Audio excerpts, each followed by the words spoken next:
महात्मा बुद्ध यह भी कहते थे कि सबसे पहले व्यक्ति को खुद की पहचान करनी चाहिए। दूसरों की बजाय व्यक्ति खुद के बारे में ज्यादा जानता है।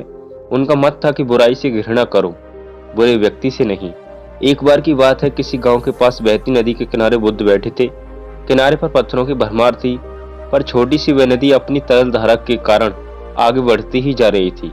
बुद्ध ने विचार किया कि यह छोटी सी नदी अपनी तरलता के कारण कितनों की प्यास बुझाती है, लेकिन भारी भरकम पत्थर एक ही स्थान पर पड़े रहते हैं और दूसरों के मार्ग में बाधक बने रहते हैं। इस घटना की सीख यह है कि दूसरों के रास्ते में रोड़े अटकाने वाले खुद कभी आगे नहीं बढ़ पाते, परंतु जो दूसरों को सद्भाव और स्नेह देता है वह स्वयं भी आगे बढ़ जाता है।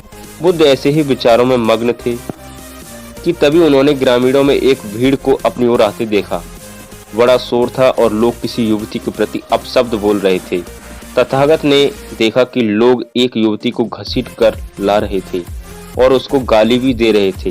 भीड़ के नजदीक आने पर बुद्ध ने लोगों से युवती को पीटने और अपशब्द कहने का कारण पूछा।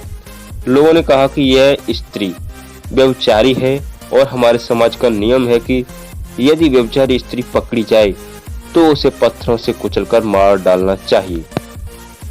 तथागत ने युवती की ओर देखा और कहा, जो तुम चाहते हो वही करो, पर मेरी एक शर्त है कि पत्थर मारने का अधिकार वही है जिसने कभी व्यभिचार ना किया हो और ना ही उसके मन में ऐसे विचार कभी आए हों।